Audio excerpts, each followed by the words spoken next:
we are going to discuss two very important aspects of the water demand.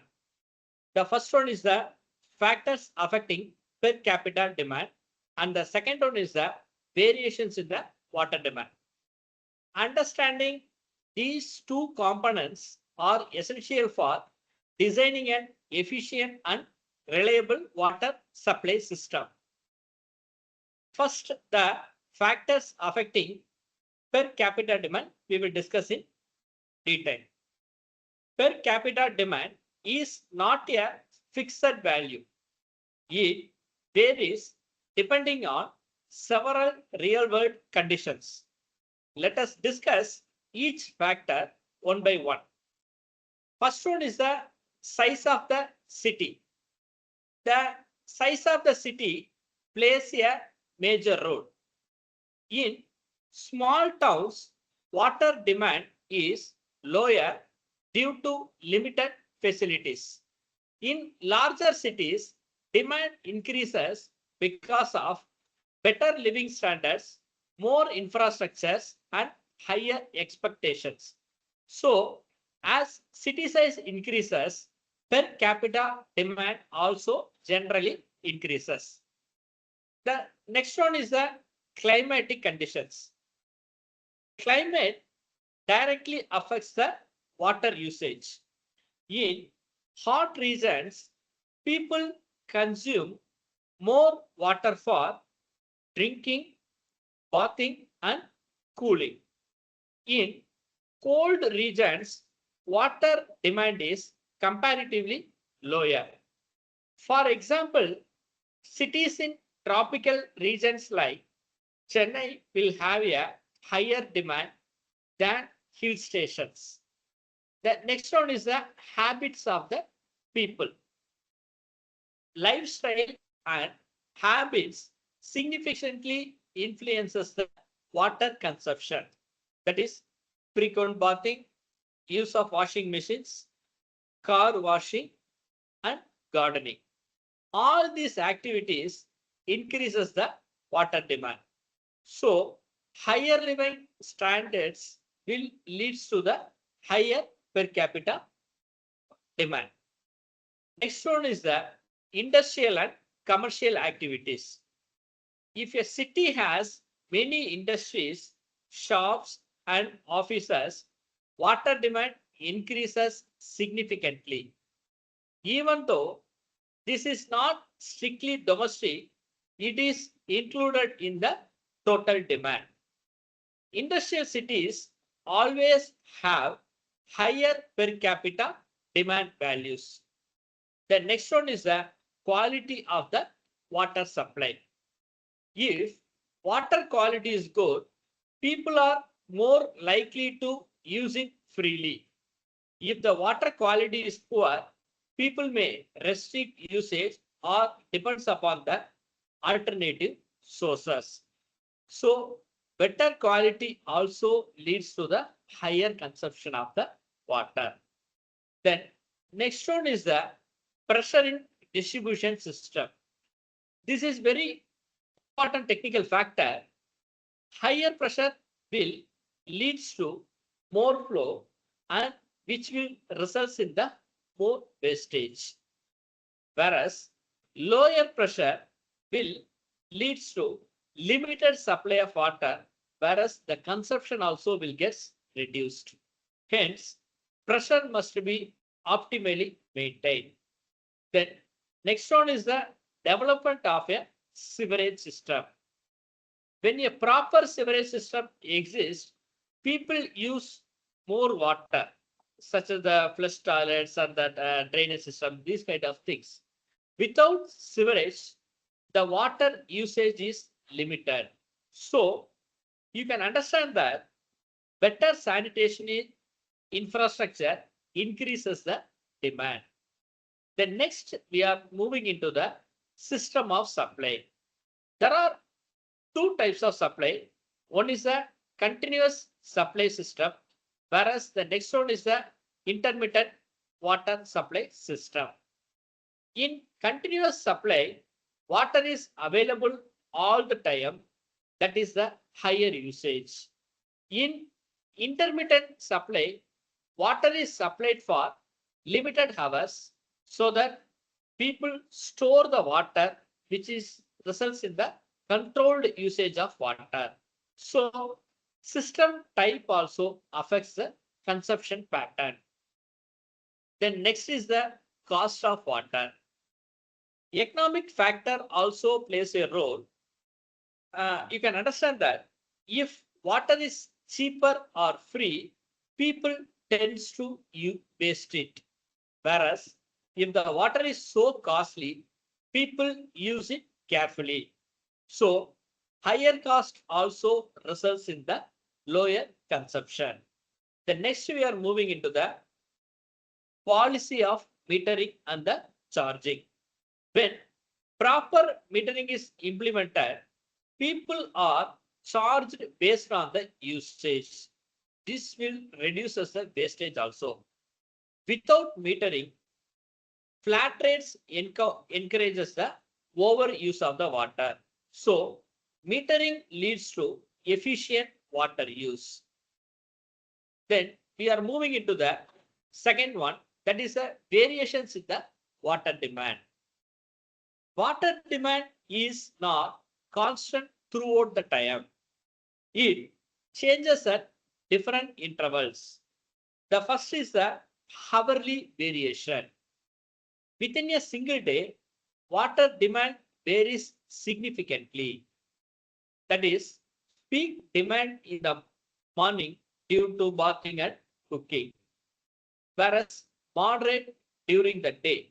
And usually after that office hours, another peak will occur in the evening and very low at the night. This is called the hourly variation. The next we are looking into the daily variation. Demand also varies day to day. That is higher on the weekends or the holidays and lower on the working days. So if any special events or festivals are over there, it can also increases the demand. Then next we are moving into the monthly variation across the months. That is, in summer months, you will have that high demand. Whereas in the winter or the rainy months, the demand will be very lower. This variation is important for lower. This variations is important for the storage design. Then next is the seasonal variation. This is a broader form of variation. In summer, demand will be maximum, whereas in monsoon, the demand decreases. In winter, the demand will be moderate. So seasonal variation is critical for the long-term planning of water supply.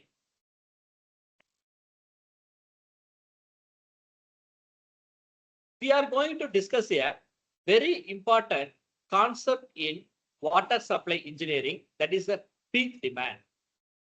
Understanding the peak demand is crucial because water supply system must be designed not for average demand but for the maximum demand conditions. Let us begin with the concept of peak demand. Peak demand refers to the maximum rate at which water is required during a specific period. The first is the Goodrich formula. To estimate the peak demand, we use an empirical relationship known as Goodrich formula. That is, percentage P is equal to 180 T to the power minus 0.1. Let me explain the terms clearly. Percentage P, this represents the percentage of average annual demand. The T is the time in days. This is the duration for which demand is being considered. This formula shows that as the time period decreases, the percentage demand increases. This means shorter duration have the higher peak demands. Let us take the example which has been given over there. If the time duration is 1 hour, then 1 hour is equal to 1 divided by 24. day. Substituting into the formula will gives you approximately 247%. This means that during the peak hour, demand can reach 2.47 times the average demand. So remember, water system must be designed to handle peak conditions, not just average values. Now let us understand how water demand varies across different time scales through the hourly variations of water demand. The first is the maximum daily consumption. It is generally taken as 180% of the average daily consumption. This means on the highest demand day, water usage is 1.8 times the average daily demand. The second one is the maximum hourly consumption. Within the maximum day, the peak hour demand is 150% of the average hourly demand. So, peak hour is equal to 1.5 times the average hourly demand. Maximum weekly demand, this is taken as a 148% of the average weekly demand. This accounts for variation across days within a week. The next is the maximum monthly demand. This is approximately 128% of the average monthly demand. This reflects broader timescale variations like seasonal changes. Now, let us combine these concepts to understand the true peak demand. So, peak daily demand is equal to, that is the maximum daily demand is equal to 1.8 into the average demand. Now, let us look into the peak hourly demand on the maximum day. So, for maximum hourly demand is equal to 1.5 times the maximum daily demand. So, you can tell that peak demand is equal to 1.5 into the 1.8 into the average demand. So, final result, you will get it as peak demand is equal to 2.7 times the average demand. This means the system must handle 2.7 times the average demand during the peak conditions. This is extremely important for pipe sizing, pump design, storage capacity, as well as the distribution planning.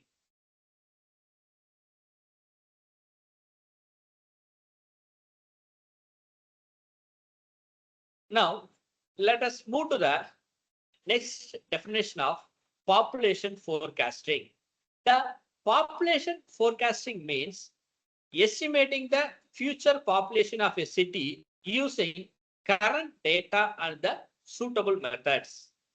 This is very important because all water supply designs like treatment plants, pipelines, and reservoirs are based on the future population, not the present population.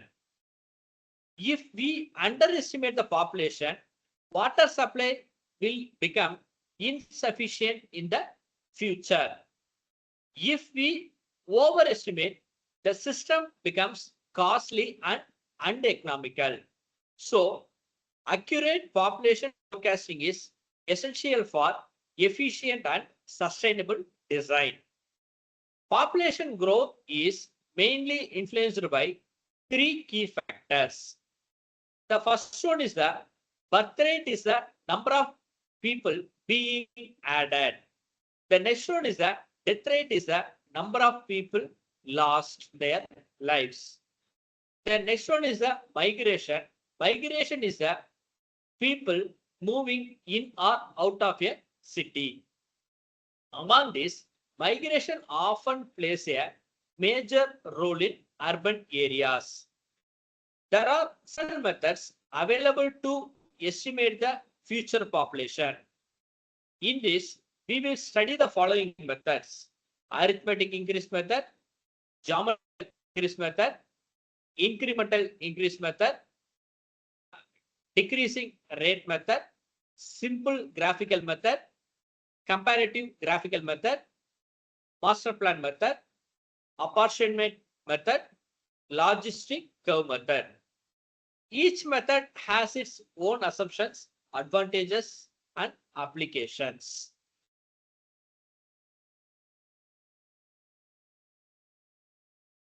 We are going to discuss one of the simplest and most commonly used methods for population forecasting. That is the arithmetic mean increase method. Let us first understand the basic assumption behind this method. The method assumes that rate of change of population is constant over time. Mathematically, we express this as dp by dt is equal to k, that is a constant. This means population increases by a fixed amount every year, unlike exponential growth where the increase depends on the population itself. Now, to make this more clearer, think of it like simple interest. In simple interest, what we do?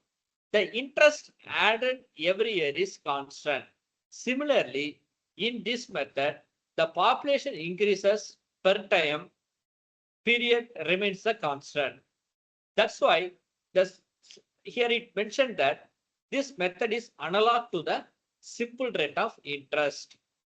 This method is more suitable for well-developed or saturated cities, places where population growth is stable, or areas where there is no sudden industrial growth or migration.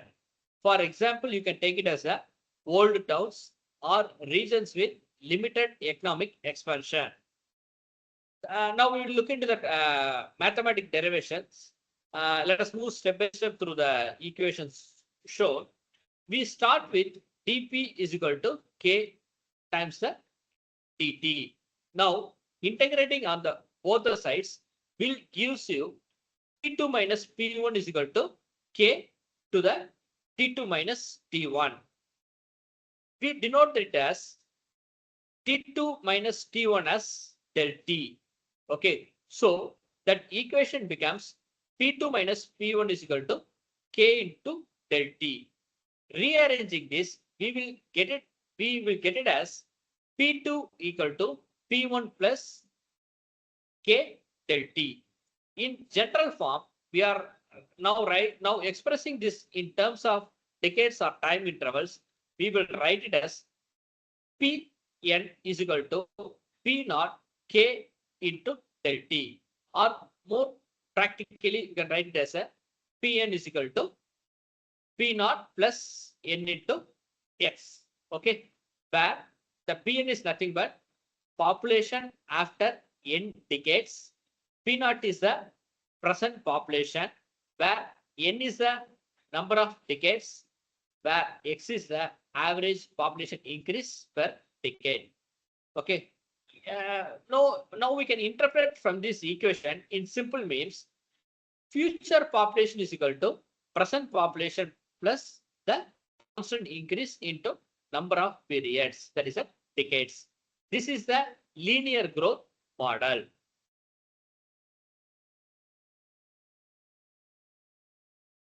Now we are going to discuss about the geometric increase method.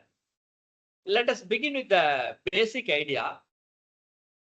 This method assumes that percentage growth of population remains constant over time. This is very important assumption. Unlike arithmetic growth, where we add a fixed number, here the population grows by a fixed percentage. So this method is actually analogous to the compound interest. Just like a money grows in a bank with compound interest, population grow here in a compounded manner. This method is particularly useful for new towns, rapidly developing areas, places where there is scope for future expansion. So whenever you expect growth to accelerate rather than remain linear, this method is more suitable. Now we will look into the step-by-step population growth concept. Now let's understand how the population grows step by step. Now you have that at time t is equal to 0, the population is p is equal to p naught. This is the initial population usually taken from the latest census or the latest data which is available. At time t is equal to 1, the population becomes p is equal to p1 is equal to p naught plus r into the p naught. We can factor this as p1 is equal to p naught to the whole 1 plus r. So here the population increased by a fraction r itself. Now when you look at time t is equal to 2, now the growth continues on the new population, not the original one. So pt is equal to p1 to the whole 1 plus r. Substituting in this p1, we will get p2 is equal to p0 to the whole 1 plus r to the again 1 plus r. So you will get it as a p2 is equal to p0 1 plus r to the whole square. At time t is equal to n, following the same pattern, we will have p0 is equal to p0 1 plus to the whole 1 plus r to the whole square n. This is the final formula of the geometric increase method. How to find the growth rate? Okay, that is now an important question is how to determine the growth rate. We can use the data. This formula is equal to r is equal to whole square root of pn divided by p0 minus 1. Or in simplified terms, we can calculate growth between different census years and take the average growth rate also. Okay, here we have r1 is equal to increase in population divided by the original population. This helps compute growth between the two census periods. Please remember that in arithmetic method, growth is constant, whereas in geometric method, growth accelerates. That's why this method gives high population estimates compared to the arithmetic increase.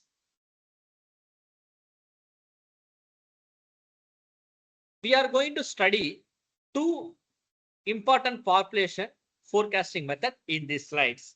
That is the incremental increase method and the decreasing rate method. Let us begin with that incremental increase method. In that incremental increase method, first understand that concept. This method lies in between the arithmetic increases method and the geometric increase method. In arithmetic increase method, growth is constant. In geometric increase method, growth is exponential. But in real life, the population growth is often not perfectly constant or exponential. So this method tries to give a more realistic estimate. Here, the growth rate is assumed to be varying. That means population may increases faster in some decades or slower in others or even fluctuate. This method captures that variation. This method is mostly suitable for towns where population shows both increase and decrease trends, and areas where growth is not uniform, and real world situations where development is irregular. Now let us look at that formula. Pn is equal to p0 plus n x bar plus n to the whole n plus 1 divided by 2 to the y bar. Let me explain the each term clearly. Pn is the population after n decades from present. P0 is the present population, that is the latest census. X bar is the average increase in population over known decades. This is similar to that arithmetic growth.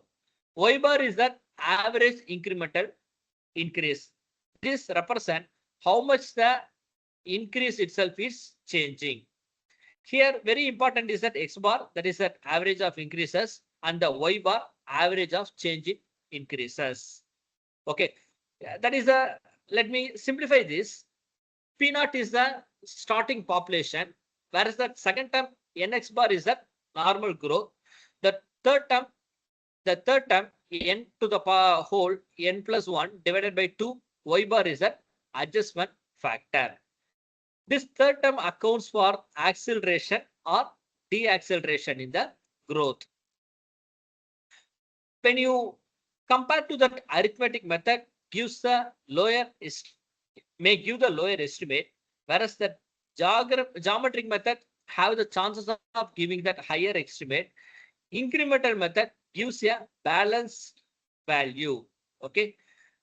Now, next is the decreasing rate method.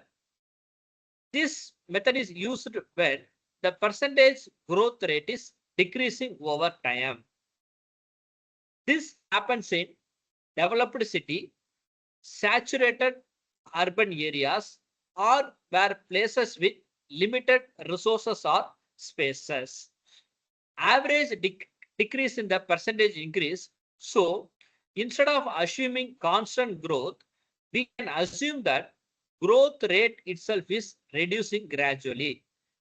This method is suitable when population growth shows a downward trend, urbanization has reached a maturity, and where migration is stabilizing or declining.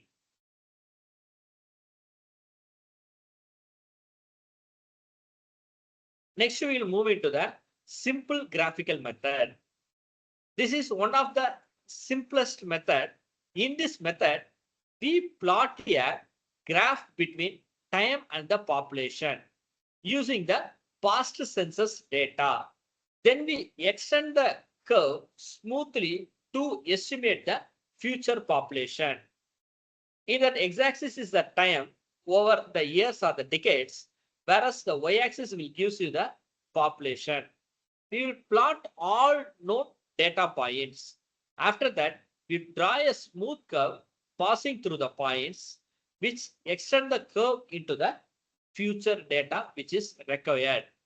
The key here is the curve should be smooth and logical. It should not be random. It should reflect the trend of growth, whether it is increasing, decreasing. The limitation is this method depends heavily mainly on the past data, that is the judgment, or on the experience.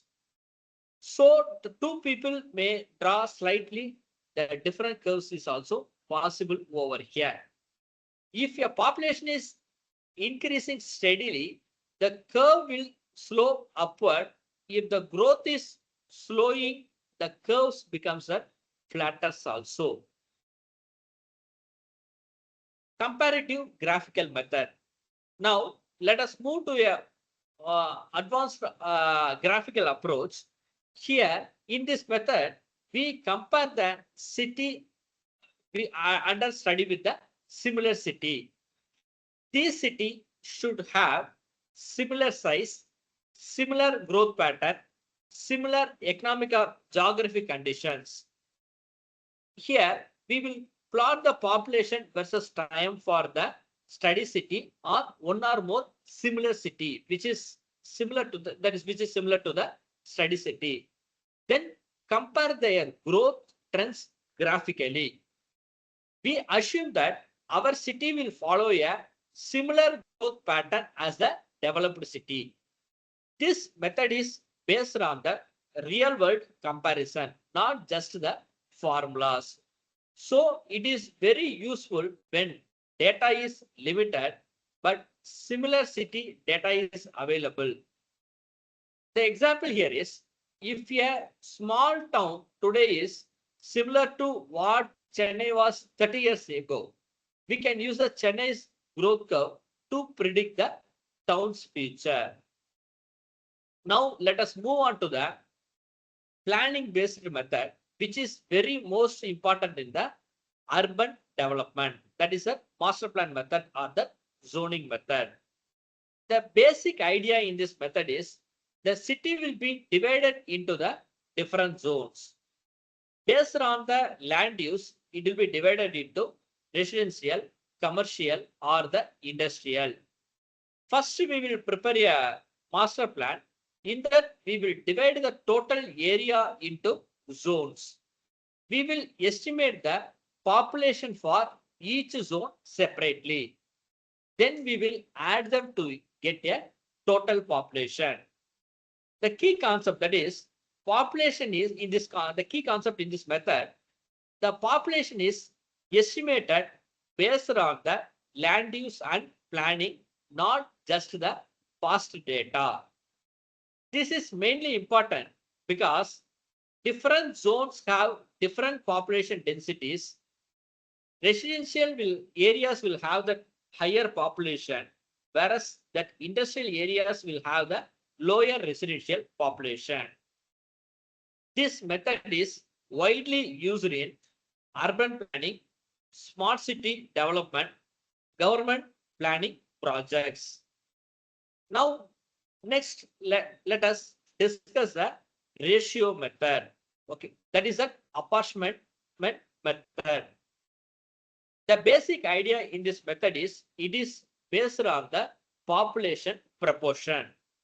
It assumes a ratio between local population, national or regional population. It remains approximately constant. Then it links the local growth to large scale population trends. We will look at example. If a city has 2% of that country population and the national population is 1 billion, then city population is equal to 2% of the 1 billion. The limitation of this method is this method assumes growth pattern remains proportional, which may not be always be true due to migration or economic changes or policy decisions also.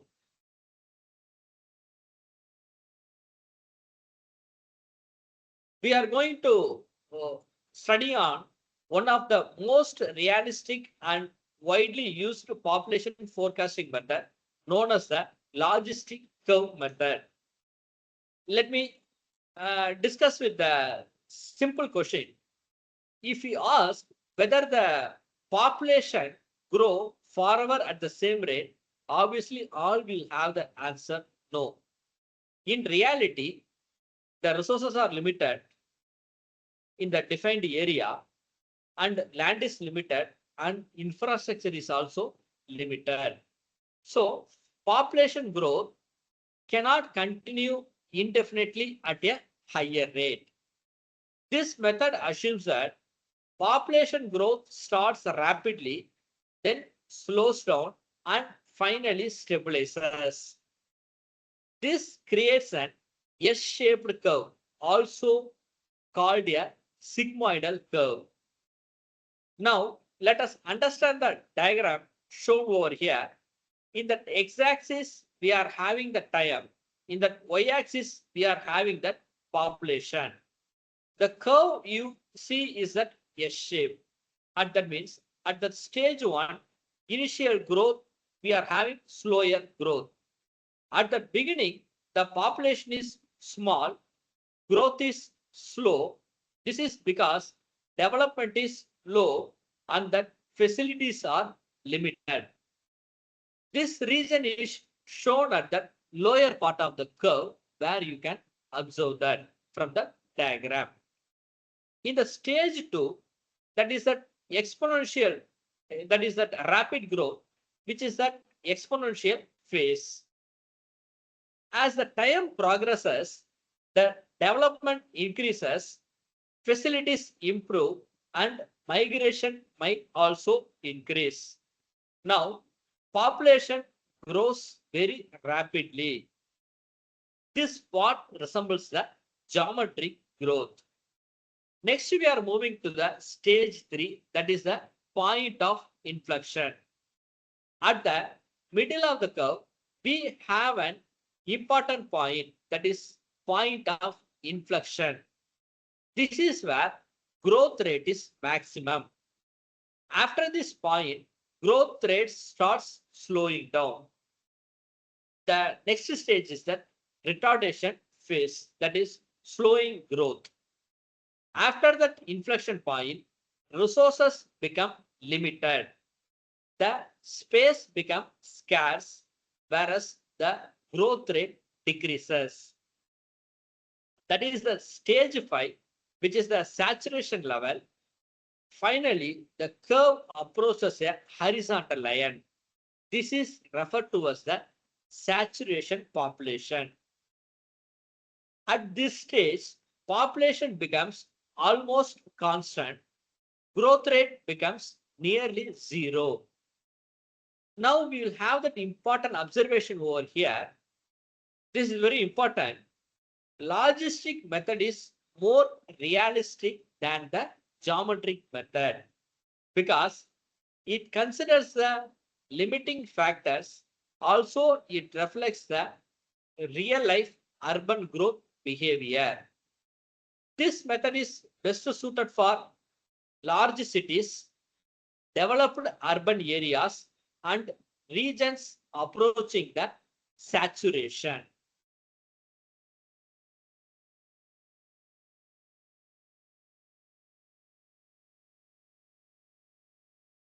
Now, next we will look into the water quality degradation.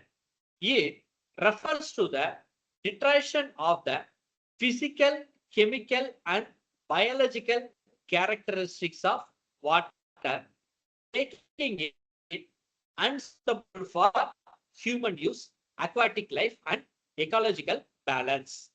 What are all the causes of the water quality degradation? Now, if you look at the right side of the slide, the first point explains the major causes. Water quality degradation is caused by both natural processes as well as the human activities, which is referred to as the anthropogenic activities. The natural causes includes climate change, which alters the rainfall patterns and the temperature. The next we are looking into that water rock interactions, where minerals dissolve into water. The next one is the geological factors such as soil erosion and the sediment transport. These processes are naturally occurring, but they can still affect the water quality. That is anthropogenic activities, which we are referring to as the human activities.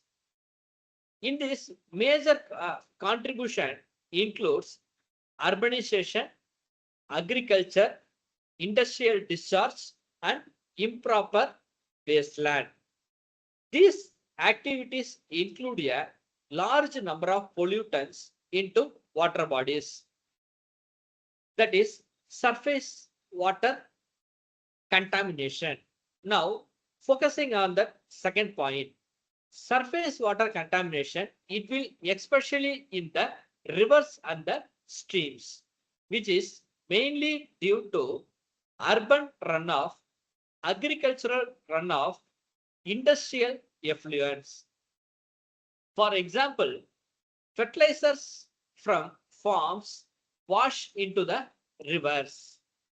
Industries discharges the untreated chemicals. Cities release sewage into water bodies. Now, next we are moving into the third point, that is the agricultural pollution. That is the pollutants from the agricultural. That agricultural activities release metals, pesticides, pathogens, and nutrients like nitrogen and phosphorus, as well as the salts. These pollutants can cause serious problems such as eutrophication. This eutrophication is that excess nutrient enrichment leading to algal blooms. Next is the toxicity to aquatic organisms. And next is the contamination of the drinking water sources.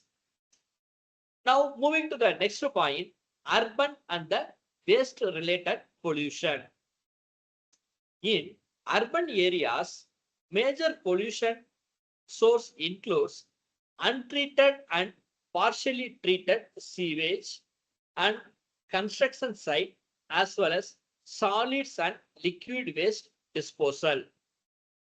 These wastes contain hazardous substances that eventually enters the rivers. This not only affects water quality but also poses serious health risk to the humans also. Now let us look at the diagram on the which is in the left side of the slide. This diagram shows how pollution enters and spread in the water systems. At the top, you can see that anthropogenic activities like industries and the urban areas. Also, natural activities like weathering and the floods. As water moves, pollutants enter surface water bodies, then they infiltrate into the subsurface and the groundwater. At the bottom, different processes are shown: nutrient mixing, solute exchange, microorganism pollution. This clearly shows that pollution is not limited to the surface water, it also affects the groundwater systems.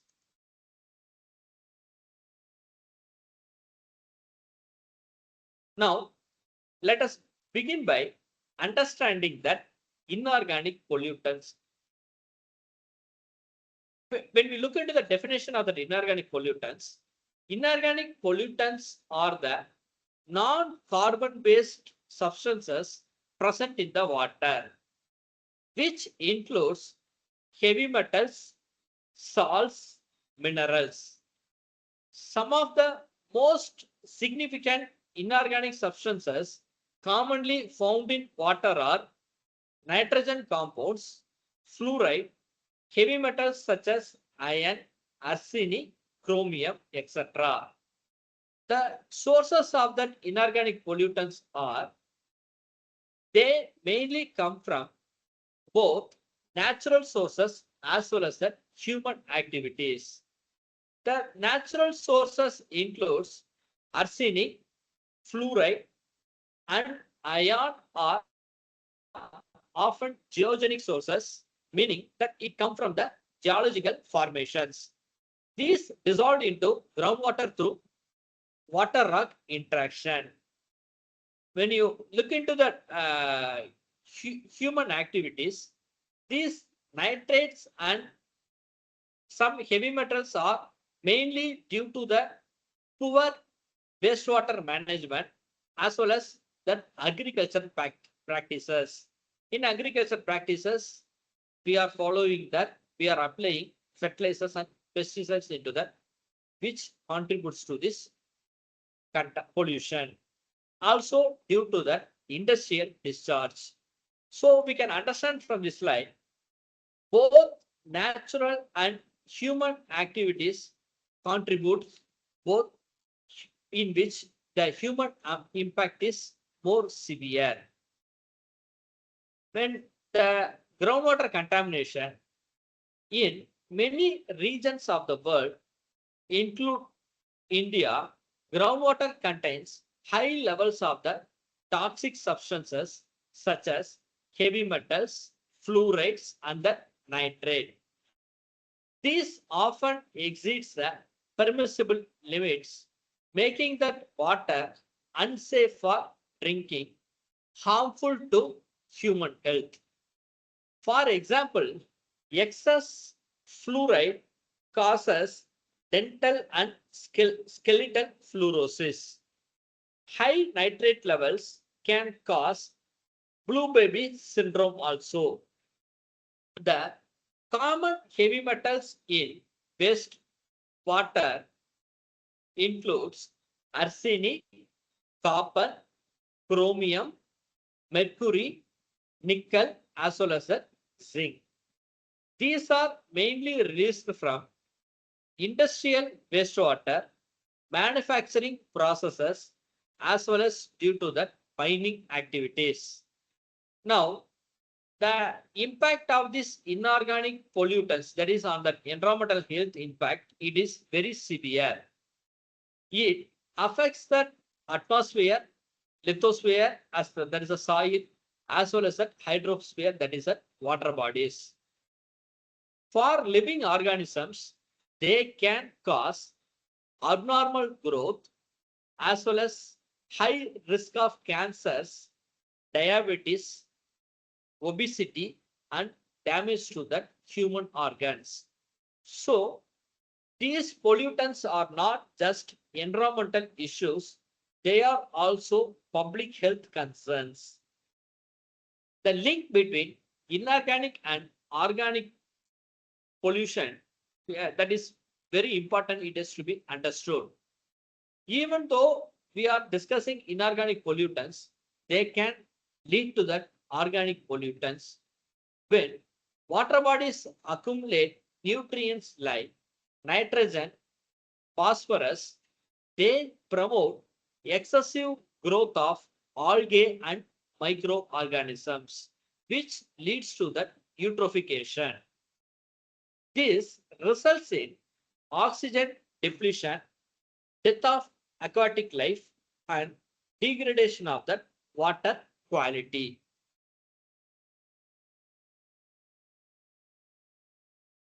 Unlike inorganic pollutants, organic pollutants are carbon-based compounds and many of them are toxic, persistent, and harmful to both humans and aquatic life.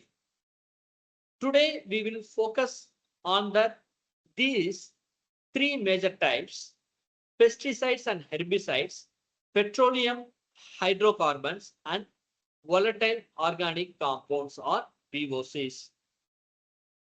Let us start with the pesticides and herbicides. These are the chemicals widely used in agriculture to kill the pest, control weeds, and improve the crop yield. Some common example includes DDT and atrazine. The main source of the pollutants is agricultural runoff. When it rains or when fields are irrigated, these chemicals gets washed away. They enter nearby rivers, lakes, and the groundwater. The effect is very serious. That is, it toxic to aquatic organisms.